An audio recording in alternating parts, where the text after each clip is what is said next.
Pegasse a sua Bíblia neste momento e abrisse ela no livro de Lucas, amém? O Evangelho segundo escreveu Lucas, aonde nós temos a certeza que Deus vai falar conosco, em nome de Jesus, amém? Lucas capítulo 17, tá? Glória a Deus.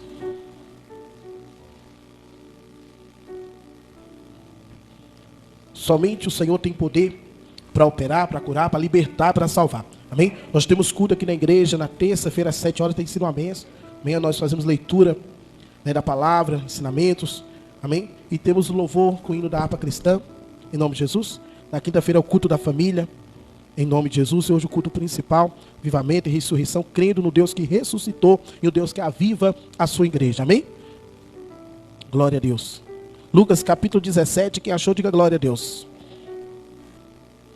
O versículo é o versículo 20.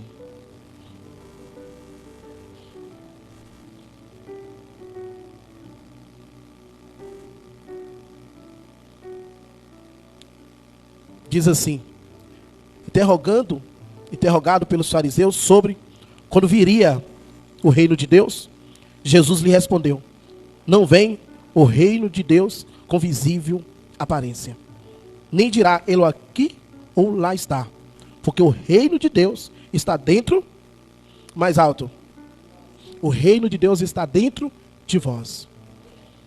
A seguir, dirigiu-se aos discípulos: virá o tempo que desejaria ver um dos dias do Filho do Homem e não vereis. E vos dirão, ele aqui, ou ele lá está, não vedes, nem o sigas. Porque assim como o relâmpago fuzilando brilha de lá a outra extremidade do céu, assim será no seu dia o Filho do Homem. Mas importa que primeiro ele padeça muitas coisas, seja rejeitado por essa geração. Assim como foi nos dias de Noé, será também nos dias do Filho do Homem. Comiam, bebiam, casavam e davam-se em casamento, até o dia em que Noé entrou na arca e veio o dilúvio e destruiu a todos. O mesmo acontecerá nos dias de Ló. O mesmo aconteceu nos dias de Ló. Comiam, bebiam, compravam, vendiam, plantavam e edificavam. Mas no dia em que Ló saiu de Sodoma, choveu do céu fogo e enxofre e destruiu a todos. Assim será no dia em que o Filho do Homem se manifestar. Naquele dia, quem estiver no eirado e estiver os seus bens em casa, não desça para tirá-los. E de igual modo, quem estiver no campo, não volte para trás. Lembrai-vos da mulher de Ló, que quisera preservar a sua vida, perdê-la-á.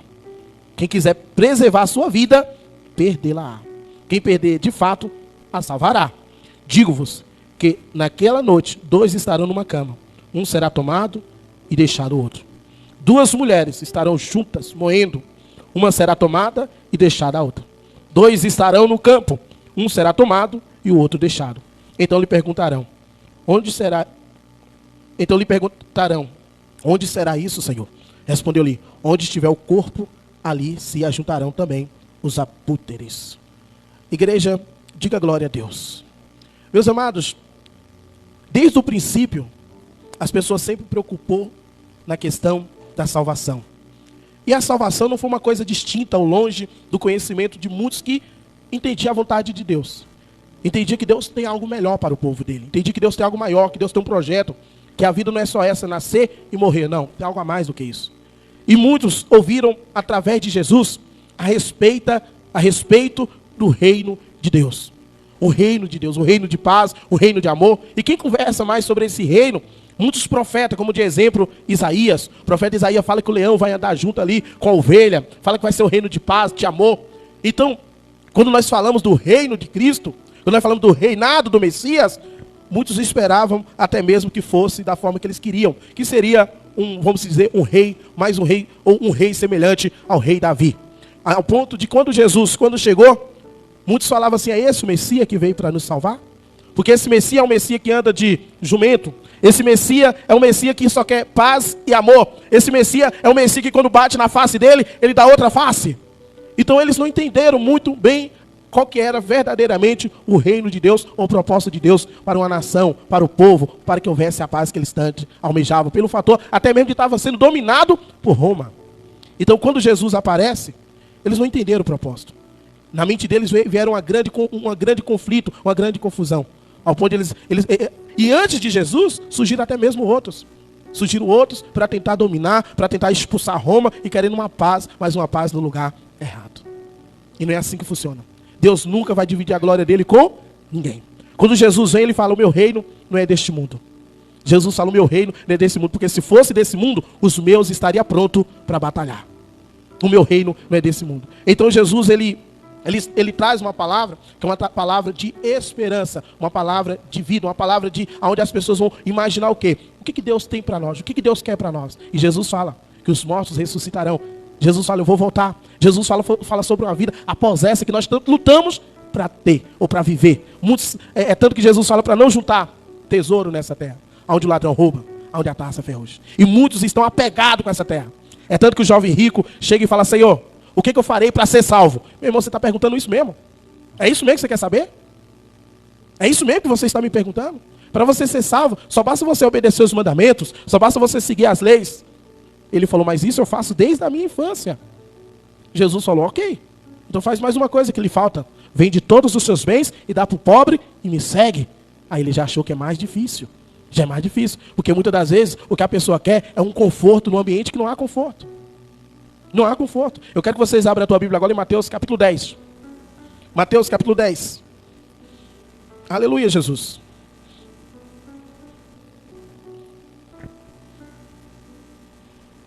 Glória a Deus. Capítulo 10, versículo 34. Quem achou, diga amém. Diz assim: não penseis que vim trazer paz à terra. Não. Vim trazer paz, mas espada. Mas o que, igreja? Nós ouvimos essa mesma expressão dentro do livro de Efésios, que fala sobre a armadura de Deus. Revestivos de toda a armadura de Deus. Nessas armaduras, nós vamos ver tanta armadura que é de defesa e essa que é de ataque, que é a espada. E Jesus, ele usa ela, quando nós vemos no início, quando o diabo vai tentar ele no deserto. A Bíblia diz que o inimigo foi até lá para tentar ele, para tentar Jesus. E Jesus diz, nem só de pão viverá o homem. Por que o Jesus usa essa expressão? Porque muitos acham, meu amado, que muitos têm na mente, muitos têm no conceito de dizer, se eu tenho dinheiro, eu tenho tudo. Muitos falam, não, se eu tenho dinheiro, eu posso tudo. Se eu tenho dinheiro, tá bom demais. O que vai mudar a vida das pessoas é dinheiro. Tem essa teoria. Tem essa teoria. E eu não quero dizer aqui que o dinheiro é ruim, não.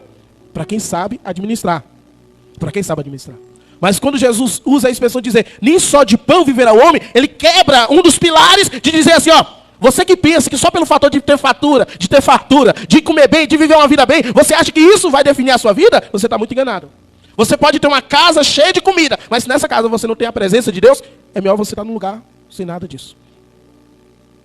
Isso está escrito no livro de Provérbios. O que adianta uma casa cheia de banquete e ter confusão? Então a presença de Deus, e olha só, olha que interessante aqui, no Mateus 10, versículo 34. Não penseis que vim trazer paz à terra. Não, vim trazer espada. Mas qual que é a saudação do cristão? Quando você chega no ambiente, qual que é a saudação que ele nos ensina? Quando entrar numa casa, o que você deve declarar? A paz esteja convosco, não é assim? Se aquele ambiente for um ambiente de paz, aquela paz vai inundar ali. Mas se aquele ambiente não tiver paz, diz que a paz volta para ti. Então quando ele diz, não penseis que eu vim trazer paz à terra, o que ele quer dizer com isso? Se ao mesmo tempo ele fala para nós dar paz. Não confunda uma coisa com a outra. Quando Jesus fala, ele está falando de terra, ok. Alguns textos vão afirmar dizendo que a terra está contaminada. A terra está poluída. Agora, quando ele chega no livro de João, capítulo 6, se não me engano, perdão, capítulo 3, que diz que Deus amou o mundo de tal maneira que deu seu Filho, para que todo aquele que nele crê não pereça, mas tenha vida eterna. Aqui ele já está falando diferente, de terra e de mundo. Diferentes situações. Deus, ele quer nos livrar dessa terra. Deus quer purificar essa terra, Deus quer lavar essa terra. A questão está que a terra está contaminada. A terra está poluída. A terra está cheia de sangue. A terra foi contaminada, a terra foi poluída. Há uma ira de Deus sobre essa questão. Que o próprio homem, é tanto que quando Deus diz lá no livro de Noé, no livro de Gênesis, com relação a Noé, o que Deus fala? Deus fala que ele se arrependeu de haver feito o homem. E por isso destruirei da face da terra. Por isso destruirei da onde? Da face da terra. Mas quando nós entendemos, nós vemos que a graça de Deus se estende ao ponto de salvar Noé e toda a sua família. Deus poupa. Deus, os olhos de Deus, quando Deus usa lá no livro de João também, no capítulo 6, dizendo, os meus olhos passam por toda a terra à procura de um verdadeiro que adora em espírito e em verdade. Então há uma diferença. Aí o Senhor continua dizendo, vós sois o sal da terra. Vocês sois a luz do mundo. Então existe uma misericórdia de Deus, existe a graça de Deus que está poupando tudo isso que nós estamos vendo. Mas e quando esse povo for? Quando esse povo for, o que vai acontecer com essa terra? Aí a Bíblia diz que vai haver um novo céu e o que mais? E uma nova terra. Vai ter que haver uma nova... Quando houve o pecado no Éden, o que Deus fez? Deus tirou o homem daquele jardim. Deus tirou o homem daquele ambiente. Deus expulsou. Meu irmão, não confunda. Deus, ele ama o ser humano, mas ao mesmo tempo Deus abomina o pecado. Deus, ele fala assim, eis que eu vou colocar diante de você a bênção e a maldição. Escolhe a bênção para que viva. Os olhos de Deus estão observando o nosso deitar, o nosso levantar, o nosso proceder. Existe um livro chamado o livro da vida. O Senhor não quer que nós vivamos nesse mundo para viver nesse mundo sofrendo. O Senhor não quer que nós vivamos nesse mundo padecendo. O Senhor não quer que nós vivamos nesse mundo gemendo, não, pelo contrário. Abre lá no livro de Isaías. No livro de Isaías. Aleluia, Senhor. Diga glória a Deus, igreja. Olha o que está escrito no livro de Isaías, capítulo 1. Olha, uma diferença. Quando a Bíblia diz, você é o sal da terra, a luz do mundo, há uma esperança, há uma solução, há uma luz no fim do túnel, há um brilho, há uma esperança, há vida. Aleluia, Jesus. Versículo 18. Vinde, pois, e arrozaremos, diz o Senhor. Ainda que vossos pecados sejam como a escarlata, eles se tornarão branco como a neve. Ainda que seja vermelho como a carmesim, se tornarão como a lã. Se quiser e me ouvires, comereis o melhor dessa terra. Mas se recusar e fores rebeldes, sereis devorados à espada, porque a boca do Senhor o disse. Você vê, pastor, me estenda um pouquinho mais nessa questão para eu poder entender melhor. Vamos lá. A Bíblia diz que Pedro passou a noite toda pescando, batendo tarrafa, batendo rede, pescando. Joga rede, joga a noite toda. Você sabe, imagina um período de trabalho como esse, tão difícil, meu irmão, tão intenso. Você trabalhar a noite toda. E o horário mais difícil para trabalhar, eu acho que é a noite. Se trabalhar o dia, até que a sua mente vai se adaptar àquela situação toda. Não, trabalhei o dia, descansei à noite. Trabalhei o dia, descansei à noite. Mas Pedro, ele já foge desse padrão, ele vai trabalhar à noite. E ele trabalha a noite toda. Quando ele diz, tanto que quando Jesus fala, lança a rede, ele fala, Senhor, eu trabalhei a noite toda. Ele está expressando o seguinte, a justificativa dele. Eu trabalhei a noite toda. Não é uma falha minha, não é um erro meu. Não quer dizer que eu sou mole, que eu sou covarde. Não quer dizer que eu não sei trabalhar, não. Eu fui no melhor horário, eu fiz o certo, eu me esforcei o máximo. Eu não sou uma pessoa, meu Deus, que sou uma pessoa fácil de desistir. Sou uma pessoa fácil de parar, não. Eu sou uma pessoa perseverante. Eu sou uma pessoa que não paro fácil, não. Eu trabalhei a noite toda. Só que quando ele trabalha a noite toda, ele não pega nada. Não pegou nada. Se esforçou, mas não resolveu nada. Trabalhou, mas não teve nenhum resultado. Se esforçou, mas não adiantou nada. Quando ele ouve Jesus, ele fala assim, Senhor, mas sobre a tua palavra eu lançarei a rede. Ei, não é por acaso que Pedro entra nessa questão de dizer, sobre a tua palavra lançarei a rede. Pedro não fala aquilo de qualquer modo, não. Jesus está falando aqui no livro de Isaías, se quiser e me ouvires, comereis o melhor. Ele está trabalhando na rebeldia. Ele está trabalhando sem direção. Ele está lutando sem a palavra. Agora é o seguinte, ele vai fazer algo debaixo da palavra de Deus, sobre uma orientação de Deus, sobre a direção de Deus. Aí eu pergunto para você, vai haver resultado, sim ou não? Sabe por quê, meu amado? Porque quando você faz debaixo da palavra de Deus, o céu e a terra têm que obedecer à palavra de Deus. Quando ele lança a rede, nós já sabemos o resultado. A rede volta cheia. Naquele dia, naquele momento, houve uma mudança total na vida de Pedro.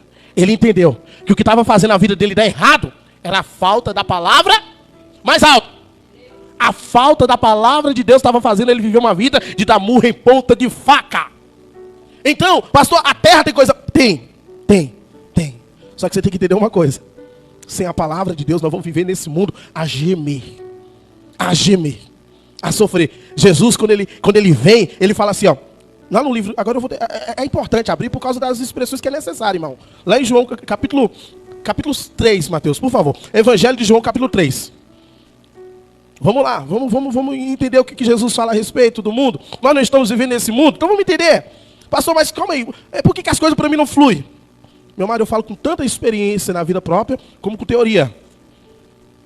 Evangelho de João, capítulo 3. Olha o que está escrito no Evangelho de João, capítulo 3. O que a Bíblia diz, a missão do Filho. Aleluia, Jesus. Glória ao Senhor. É isso aí. Capítulo 3, versículo 16. Capítulo 3, versículo 17. Versículo 16 vai falar que Deus amou o mundo de tal maneira que deu seu Filho unigênito, para que todo aquele que nele crê não pereça, mas tenha vida eterna. Então Deus amou o mundo de tal maneira que deu seu Filho. Então nós entendemos que realmente quando Jesus fala, eu sou o caminho, eu sou a verdade e a vida, ninguém vai ao Pai a não ser por mim, ele está dizendo assim, ei, eu sou a esperança de vocês. Aí no versículo 17 ele fala, por quê? Por quê? Porquanto Deus enviou seu Filho ao mundo, não para que julgasse o mundo, não para que a igreja... Porque se Jesus fosse julgar o mundo naquele momento, como é que nós estaríamos? Perdidos. Imagina se Jesus viesse para julgar o mundo ali. Meu amado. Por isso que quando alguém falar para você, Deus é bom, Ele é bom demais. Ele é bom demais. Deus não enviou o seu Filho para julgar o mundo. Não. Porque quando Deus enviou o seu Filho ao mundo, não para que julgasse o mundo, mas para que o mundo fosse salvo, mas para que o mundo fosse salvo por Ele. Jesus, olha a diferença. Pedro trabalha e não pega. Jesus chega e Pedro pega. As coisas que não estão fluindo sem Jesus. Mas quando Jesus chega, as coisas começam a fluir. Os discípulos estão dentro de um barco, há uma tempestade. Jesus chega, a tempestade acaba. A filha de Jairo está morta. Jesus chega, a menina ressuscita.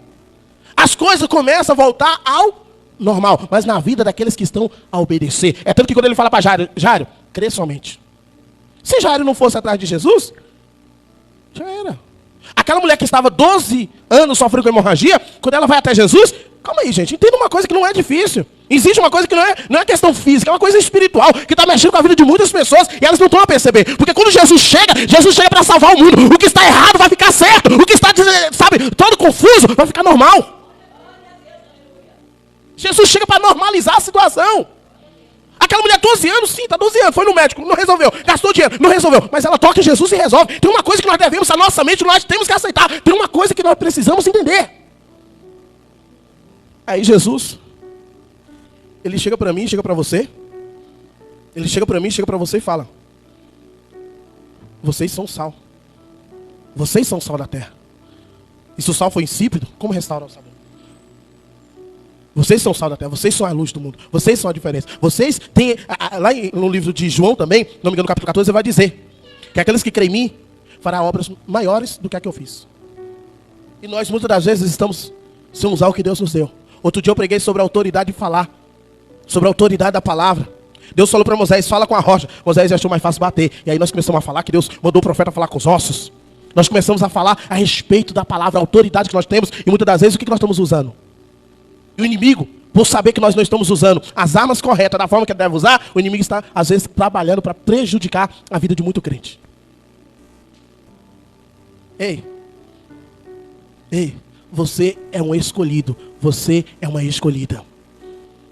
Quando Jesus ele fala, no livro de Lucas, capítulo 17, o reino de Deus está dentro de vocês, até hoje muitas pessoas perguntam, que reino é isso? Como é isso? Como isso é possível? Como isso é possível isso? Como isso pode acontecer? Como lidar com isso? Como trabalhar com isso? Como o reino de Deus está dentro de mim? Como o reino de Deus está dentro de mim? Você sabe qual que é a função do Espírito Santo? Ei, a Bíblia diz que o Espírito Santo, ele é a água da vida. Ele é a água da vida. Jesus ele fala, quem tem sede, vem a mim e beba, porque eu darei de graça da água da vida. E você nunca mais vai ter o quê? Sede. Aí no mesmo texto fala, ele estava falando a respeito do Espírito Santo, ele dará àquele que pedir. Agora, imagina o reino de Deus dentro de nós. O Espírito Santo dentro de nós. Meu amado, isso é muito profundo. Isso é muito maravilhoso. Quando o crente entende que isso... E agora a questão é, o Espírito Santo é uma pessoa que se entristece. O Espírito Santo é uma pessoa que ele se alegra. A Bíblia diz no livro de se não me engano, acho que é Lucas, que fala que eles voltaram cheios da alegria do Espírito Santo. Há uma reação que é do Espírito Santo. Há um mover que é do Espírito Santo. E muitas das vezes, esse reino de Deus dentro de nós, esse reino está desconhecido até mesmo por nós. Por quê? Como é que você consegue força em tantas batalhas? Como é que você consegue ânimo no meio de tantas frustrações? Como é que você consegue se levantar quando você está fraco? Quem é que te faz se levantar? O Espírito Santo. Quem é que te dá esperança? O Espírito Santo. Quem é que te guia? O Espírito Santo. Quem é que garante a salvação? O Espírito Santo. Ei, só que Deus também está dando um alerta aqui. Quando ele fala no versículo, capítulo 17 de Lucas, no versículo 26, ele fala assim como foi nos dias de Noé, será também nos dias do Filho do Homem. Comiam e bebiam. Resumindo, havia uma fartura de sobremodo esbanjadora. Amado, por isso que às vezes as pessoas elas não entendem por que muitas das vezes Deus fala assim, mas por que Deus permite tanta escassez? Porque quando Deus deu fartura para as pessoas, dentro dos textos bíblicos relatados, quando Deus dá fartura para Adão e Eva, eles pecam. Quando Deus dá fartura na época de Noé, eles se perdem. Muitas das vezes, para um povo se disciplinar, ou para um povo acordar, é nesse momento de dificuldade. É no momento de luta. Você já imaginou como seria a sua vida nesse momento, se você tivesse 2 milhões de reais na sua conta? Estaria onde? No Catar? Estaria em Paris? Estaria onde? Estaria no shopping? Onde você estaria? Aí a mente das pessoas começa a viajar. Mas é para você entender a questão da palavra. Que quando existe vamos dizer, uma fartura de sobremodo fora do comum, as pessoas muitas das vezes esquecem de quem está dando essa fartura. Muitos esquecem de quem está dando essa fartura. É poucos que entendem o propósito de falar assim, não, eu vou honrar a Deus. Davi, olha a diferença de Davi. Davi com tanta fartura, com tanta riqueza, Davi falou assim, e esse ouro particular que eu tenho é para a casa do meu Deus. Davi falava, alegria-me. Alegrei quando disseram, vamos à casa do meu Deus. Davi, o propósito, no meio de tanta riqueza, o foco de Davi não era só curtição. Não era só esbanjar. Não era só fazer banquete de banquete e banquete. Apesar que a condição que ele tinha, a compra que era para a casa real era de bois e bois e bois.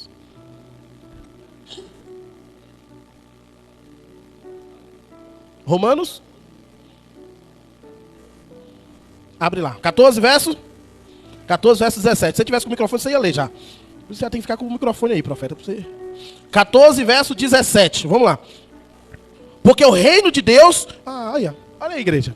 Eu ia ler, mas é melhor eu permitir o Mateus colocar lá. Não, é de Deus isso aí. Foi bem assim. Deixa o Espírito Santo usar vocês, irmãos. 14 verso 17. Verso 17. Porque o reino de Deus não é o quê? Mas justiça, paz, alegria. Alegria onde? Pode glorificar o nome de Jesus. Pode glorificar porque o Senhor está revelando aqui. Ei, fala para essa pessoa, fala assim, ó, alegria é no Espírito, a paz é no Espírito, a justiça também é no Espírito. Por isso que se tirar o Espírito Santo dos crentes, acabou. Vai ser crente caloteiro, vai ser crente que não quer saber de compromisso. Meu irmão, a pessoa que não tem o Espírito Santo, ela está com escassez espiritual. Ela está pobre espiritualmente. Por isso que você deve orar, fala, Senhor, fala que nem Davi, Senhor, tira tudo de mim, menos o teu Espírito. Meu amado, que mentalidade e que fé é essa de falar, Senhor, pode tirar tudo de mim. Você sabe o que Davi está falando? O rei está falando assim, ó. O rei está falando assim, ó, Senhor, eu sei que eu tenho muita regarias, eu tenho muito conforto, mas tira tudo de mim, menos o teu. Foi o que Davi falou. Porque ele entendeu que o que estava dando para ele paz, Davi falou, ainda que eu ande pelo vale da sombra da morte, não temerei, porque o Senhor está comigo. Ainda que o exército se levantar contra mim, eu não vou temer, porque o Senhor está comigo. Davi entendeu que a paz que ele tinha não era pelo exército, ou pelo ouro, pela grana, pelo Espírito. E muitas das vezes nós queremos ir na igreja, a gente não quer nem saber do Espírito Santo. Tem crente que muitas das vezes não quer nem saber do Espírito Santo, não quer nem ser cheio do Espírito Santo. O que ele quer? Ele quer algum profeta para revelar algo. Deus falou comigo. Eu nem falei de casamento, profeta. Na empresa, eu nem falei disso ainda.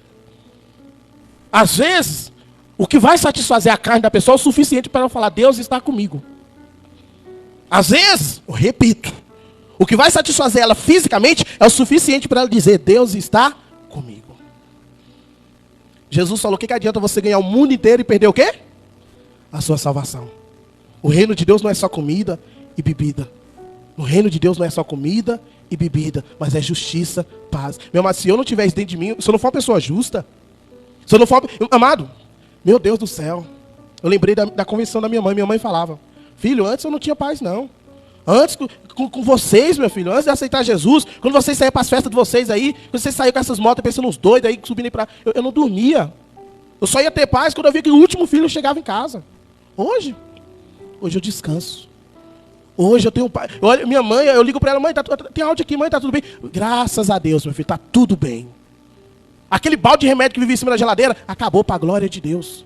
Sabe por quê, meu amado? Porque quando o Espírito Santo está no centro de nossa vida, no controle da nossa vida, aí o reino de Deus está dentro. E o que é o reino de Deus? O que é o reino de Deus, igreja? Declara com fé o que está dentro de você. Declara para o diabo ouvir o que está dentro de nós. O reino dentro de nós tem justiça, tem paz, tem alegria. Tem alegria. Dentro de nós tem a paz. Dentro de nós tem amor.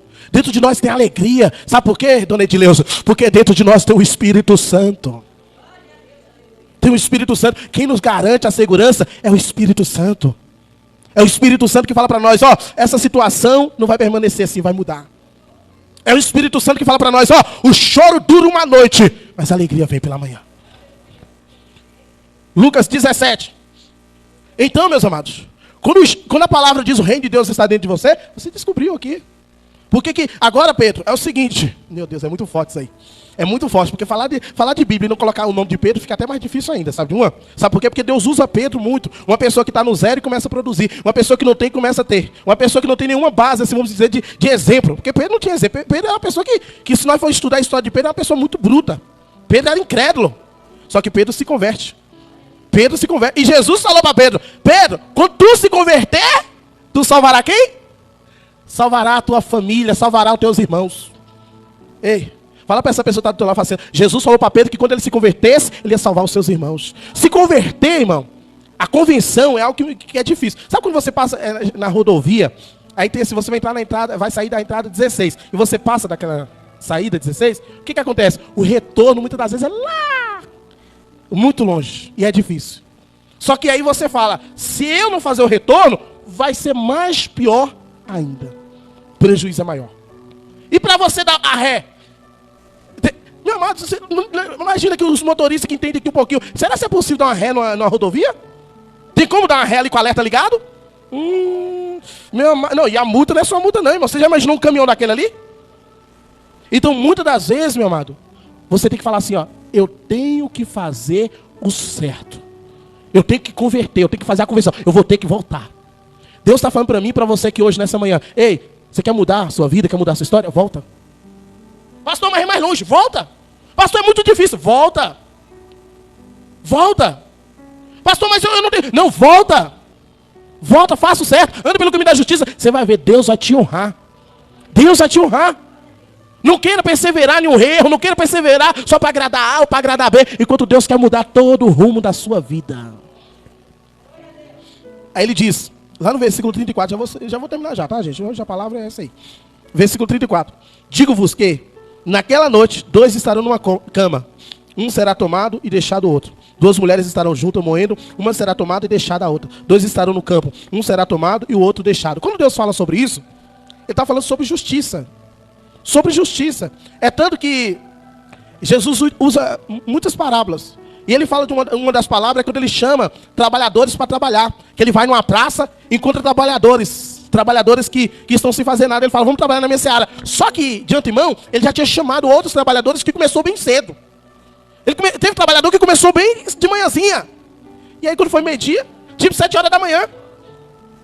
Só que quando ele foi na praça, ele viu que tinha uns lá sem fazer nada. Ele falou, vi vocês também trabalhar na seara. Depois do meio-dia. Só que quando ele foi acertar, o que ele fez? Pagou o mesmo preço para todo mundo. Os outros falaram, Senhor, eu comecei de manhã, eu fiz mais, eu trabalhei mais. Jesus falou, a seara é minha. A seara, eu sou o dono da seara. E não é justo eu pagar todos da mesma forma. O dinheiro é meu, eu faço o que eu quiser. Em outra palavra, Deus não vai... Ah, pastor, mas calma aí, mas você está fazendo certo, você está caminhando certo, você está servindo a Deus, você está honrando a Deus. Aí vem uma pessoa que não quer nada em compromisso com Deus. Você acha justo essa pessoa ter o mesmo resultado que você?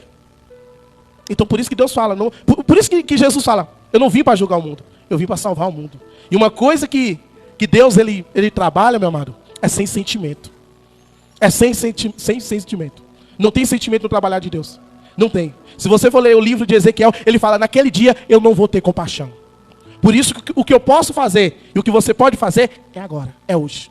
É o que eu posso fazer, o que você pode fazer é agora, é hoje. Se você tem que se converter, é agora. Se você tem que ser justo, é agora. Se você tem que adorar, é agora. Se você tem que glorificar, é agora. Não esperar chegar naquele dia para se converter. Porque tem muitos que acham que o reino de Deus é liberdade. Todas as coisas me são lícitas, mas nem tudo o que me convém. Se eu e você, tá dentro da igreja, tá fumando, tá bebendo, tá se prostituindo, tá roubando, tá matando, tá indo contra a vontade de Deus, Deus não quer que nós permaneça assim. Deus quer que nós... Pastor, mas eu conheço fulano que não está na igreja, mas está assistindo vídeo pornográfico. Pastor, eu conheço fulano que está dentro da igreja, mas está roubando, está adulterando, está traindo. Aí, ó. Você pode estar andando, mas é o que eu te digo. Quem tiver na fé, Deus vai levar. Vai subir. Vai ser honrado por Deus. Vai ser honrado. Deus quer que eu e você entendam uma coisa. Por quê? Vamos lá para me finalizar. Lá em João 15, versículo 22. Eu não viera e nem lhe houvera falado, não teria pecado. Mas agora, igreja,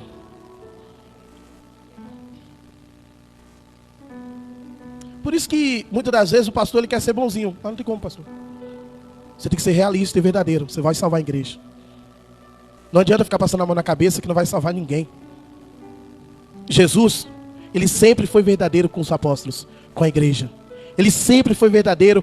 O que vai libertar não é a mentira, é a verdade. Eu preguei em um vídeo sobre isso essa semana. A verdade de quê? De saber quem eu sou. Você tem que saber quem você é, você tem que saber a sua identidade. Jesus, ele sabia quem ele era. Ele fala, eu sou que fala contigo. Quando aquela mulher samaritana falou assim, Senhor, mas disse que vai vir o Messias. Ele falou, pois aí está que fala contigo, eu sou. Jesus sabia quem ele é. Você sabe quem você é? Conhecer a verdade de você mesmo? Quem é você diante de Deus? Você é uma pessoa verdadeira nas suas orações? Você é uma pessoa sincera diante do Senhor? Você é uma pessoa que sabe da vida que você tem com Deus? Como é a sua relação com Deus? Como é que é o seu posicionamento com Deus? Como é que é a sua intimidade com Deus? Por isso que a Bíblia diz, conhecereis a verdade e a verdade vos libertará. Aí os judeus falam, mas Senhor, eu nunca fui escravo de ninguém. Nosso pai Abraão, Jesus falou, pois se fosse Abraão seu pai, vocês faziam a obra que ele fez. Vocês agiam como ele agiu, ele lidava como ele lidava. Mas pelo fato de vocês não obedecer a palavra, vocês são filho, é do mentiroso. Porque você não quer aceitar a verdade. Aceitar a verdade, você sabe como não é? É quando aparece ali a porta do erro na minha frente, e eu saber que aquilo é errado, e falar, Deus não se agrada da injustiça. Eu tenho que ser justo. Saber o que é verdade, é você dizer não. Saber o que é verdade, porque a própria palavra de Deus vai dizer para mim e para você, é sim, sim, ou não, não. Passar disso é do inimigo. A minha filha tem que saber que não pode mentir. Por quê? Porque tem um pai que sabe que não pode mentir. Agora, eu sabendo o certo, ensinando o certo, e a pessoa fazer o que é errado, aí entra nessa palavra. Se eu não tivesse falado, não teria pecado. Mas por agora não tem desculpa do seu pecado. Então por que Deus enviou o seu filho? Não para julgar, mas vim para salvar. Como é que eu vou salvar? Mostrando para eles que a porta estreita é o que eles devem entrar. Mostrando para eles que a situação é difícil, mas é o certo. Mostrando para eles que eles devem me amar acima de todas as coisas. Porque se eu me apegar na riqueza, se eu me apegar nos prazeres desse mundo, a qualquer momento Jesus está batendo na porta.